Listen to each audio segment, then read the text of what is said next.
actually wearing the Milani palette, and this was sent to me to sample, not as part of PR, but just to try it out free before anyone got to try it out. This is the Gilded Violet palette. Hopefully you can see that. So I already prepped my eyelids, and I already prepped my face, and I did my brows.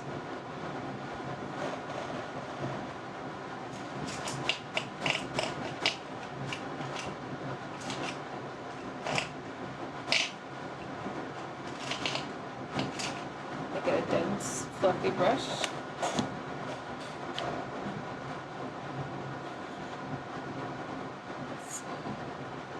I'm going to pick this very violet shade and pack that into my crease.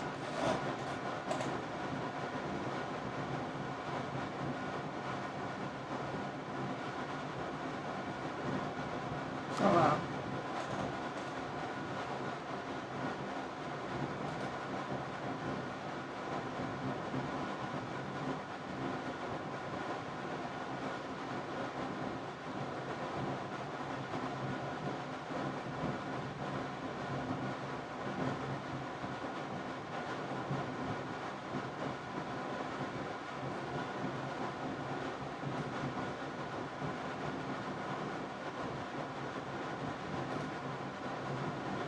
This color has a slight like satiny look, so it looks like there's like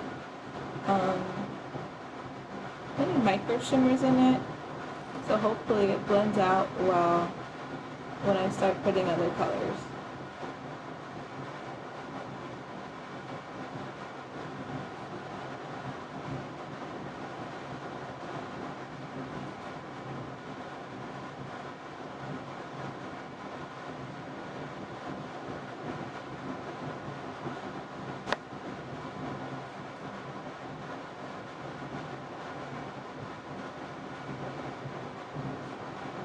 It looks like I packed a lot into the crease there, but I'm going to blend it out with the lighter lavender lilac shade.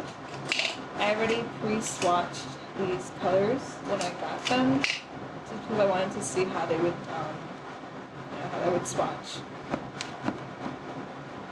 So the lighter lilac color called Melodrama. And we're going to put it above the edge to hopefully be able to buff this out. It looks like it's pulling slightly gray, which is weird. So let's see how it blends out. Yeah, that pulled really gray. It actually looks darker than previous purple I put. Don't like that.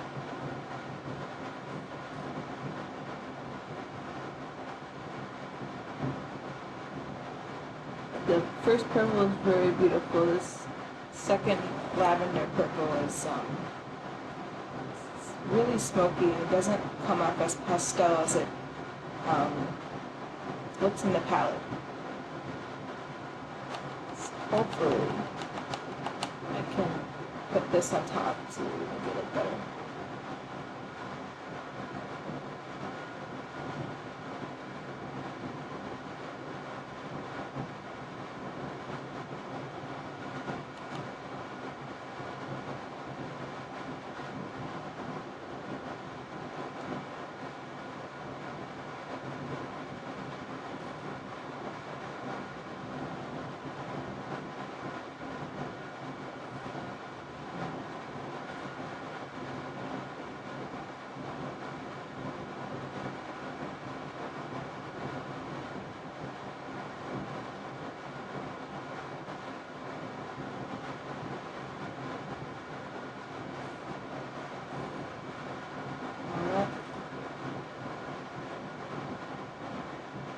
Came out very weird. I don't know what to do about that.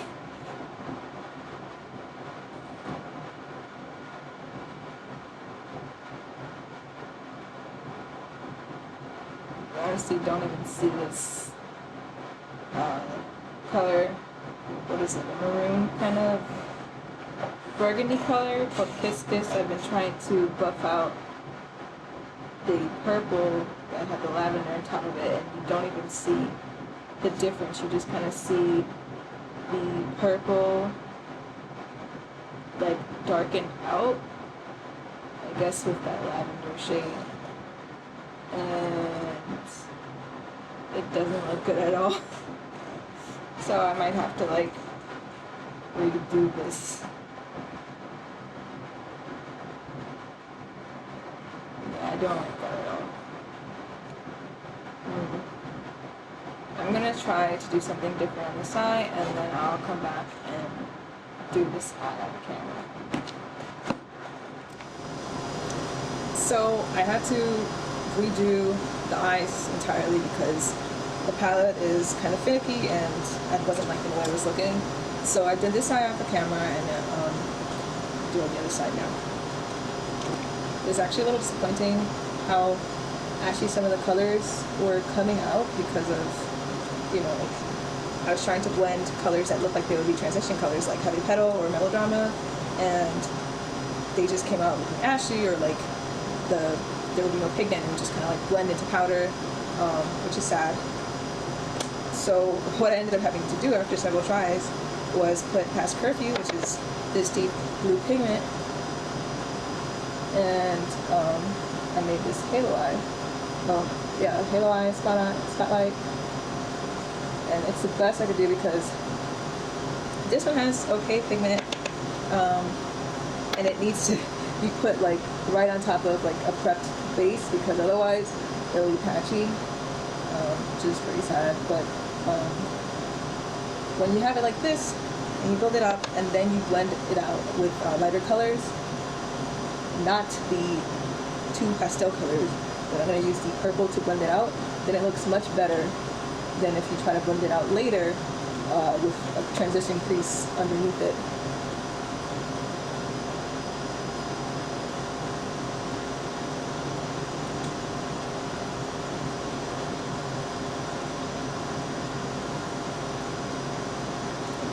Now we're going to take the purple from before, the very violet purple,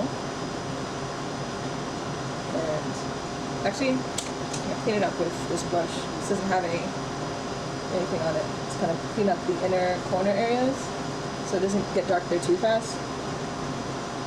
Clean it up a little bit, and then start putting the purple there.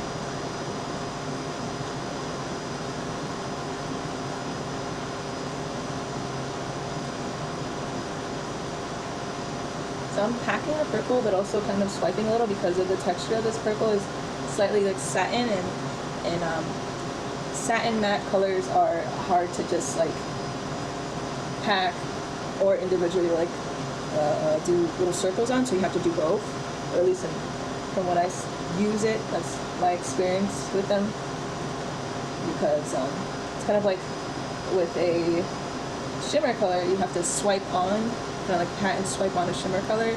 A satin matte has like kind of little shimmers in there, micro shimmers, and also it has that kind of more creamy texture. Not creamy, but it's a different texture from a matte. So you can't blend it easily, which is why, you know, it's better to put mattes in your crease. But this palette is kind of limited on mattes, so this is the best that we can do. So we're gonna keep on packing more of the very violet, because you see, when I try to blend out the edges, it kind of goes away really fast, so I have to keep on adding and be careful about the way I blend it out. I mean, like, this type of palette, it's not what I thought it would be. I mean, when I saw it in person, I recognized the textures of the shadows, and I thought, okay, it would probably be a little hard, but I love the colors of it, so I was hopeful. But someone who doesn't use color often might like it, because it's like, it's not full pigment unless you like put it on top of a wet base right away. So I mean, that's one use for it. Also, it might be suitable for people who like to put like lower lid color here, not necessarily that they like to have a lot of colorful mattes blended out into their eyes. Now it has this beautiful shade called Deep End, which is what I put in the middle here. And I used the NYX Glitter Primer. I used the brush to apply.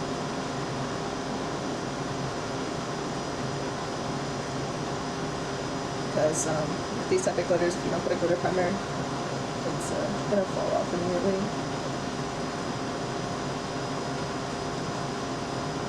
I used to actually hate using glitter because I was afraid of it like falling into my eyes and slicing at my eyeball, and then I learned that like cosmetic grade glitter like dissolves faster, so that's why they have it to like mark it as eye safe or not.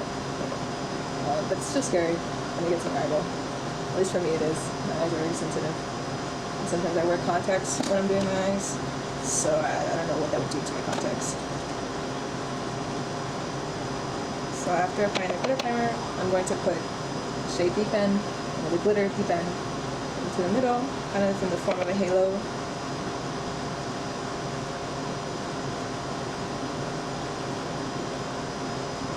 And it might look like it's darker than the original dark blue that we put there, and that's just because it's kind of fading, and we're just going to put more on top after we finish the glitter. And it'll help the glitter blend into the rest of the eye.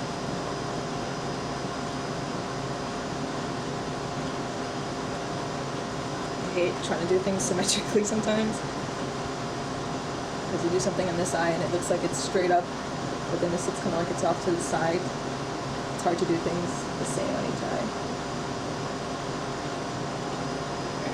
And then we're going to take that brush before with the darker blue shade and pat it onto the sides of that. You see it's blending in more.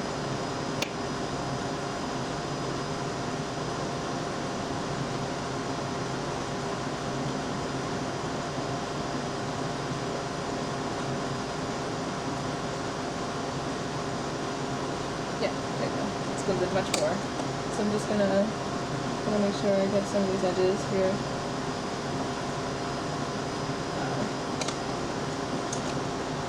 So you see on this eye there's more purple blended out, so I'm gonna add just a little bit more purple.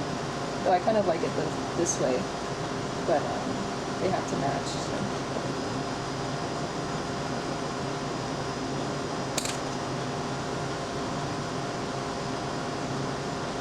We'll clean up this afterwards with a wipe. Now what I did on the other side was a very, very small amount of, don't mind me blowing into my palette. I wouldn't do that with any clients, whoever's doing makeup and someone else, she shouldn't blow into their palettes, but this shade Full Moon, it's like a topper, and I just put a little bit of it on top of the first glitter. Not too much, but just enough that it starts to have a certain kind of like duochrome thing. This is like lavender specks on top. I'm actually gonna put a little more on this side. Alright, so any glitter that you kind of get above the thing here, above where you cut the crease, you can flick it off. So now we're gonna wipe this off.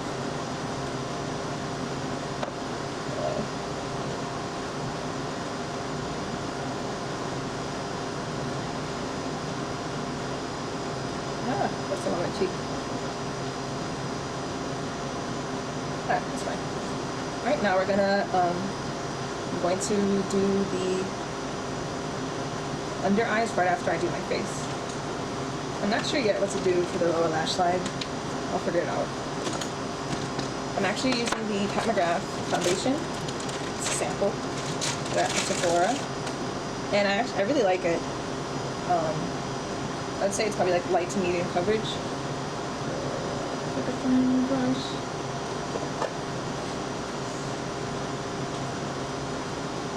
I don't really use primer like that because, I don't know, my makeup comes out better without primer.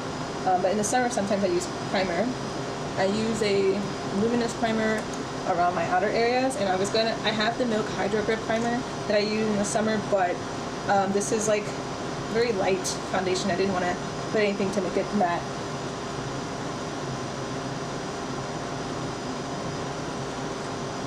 So, kind of have to dip my brush into the little sample pot.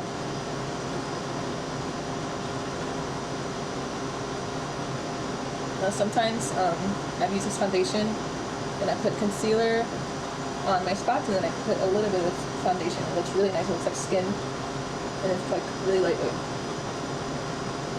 But if you use enough, it also covers up some of the like little acne marks I had there. They're covered up well enough for me, especially because I'm not going out.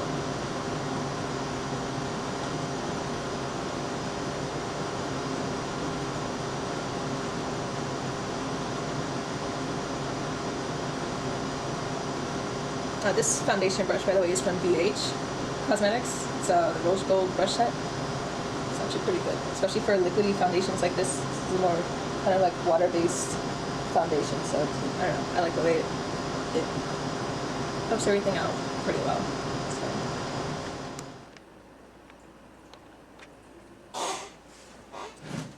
So I finished up the look. I put on the lashes.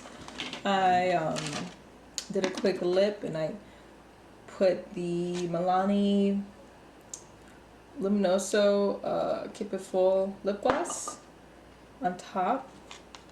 And so now my final thoughts on the palette, which let's see that I use.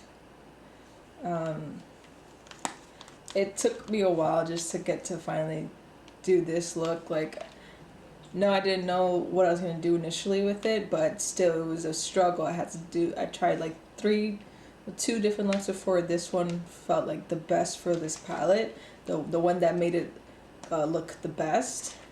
This palette is a bit limited just because of the textures of the shades, but I didn't get to try these two shimmers, Your Majesty and No Angel, or even Kiss Kiss Too Much. I'm pretty sure those two shimmers, when I swatched them, they were beautiful, and they're probably very good lid colors, but I was trying to incorporate as many shades as I could.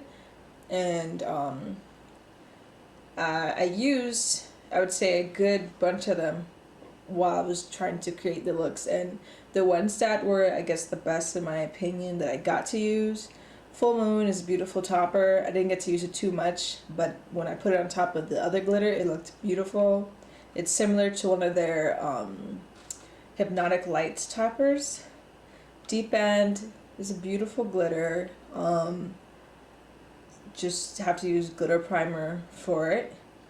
Paris Curfew, it can blend patchy when there's colors underneath it, but it could work if you keep on packing over it. Very Violet is a beautiful color. It blends a little bit better than Past Curfew, but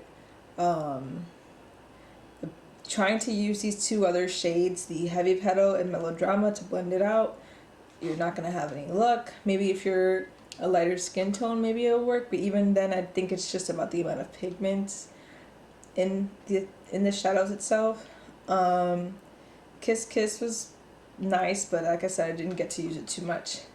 Now they have these two highlights here, Seeing Stars and It's Delicate. Seeing Stars is just like the Full Moon topper shade. It's a iridescent kind of lavender shift, and It's Delicate is like a bronze highlight. I use Seeing Stars. I'm not sure if you can see it. I used it as a highlight. But I also have like a gold base highlight underneath because of the Milani Baked blushes. They have shimmer in them as well, so I didn't use It's Delicate because I wanted to have that other topper highlight on. So I would say the palette it's interesting. They have like, I guess, 2 or 3 other palettes in this collection of the like Gilded collection, where it's like shadows and highlights together. So I would have loved to try out the other palettes. I know there's a jade green themed one. That's one I really wanted to try. But this one was not bad. Milani has it always has a good price point, but I would say that this palette is not as good as I wanted it to be. But Milani is a good brand, and I love their products. I really want to try out some of their other eyeshadow palettes that they have. I heard that they were very good, and I like Milani as a brand, but working with this palette was difficult. So yeah, that's it. I think the look came out okay. I'm going to take pictures of it later. It's possible to use the palette, so you know, something like this came out not too bad. So yeah, well, thank you for watching. I'll see you later. Bye.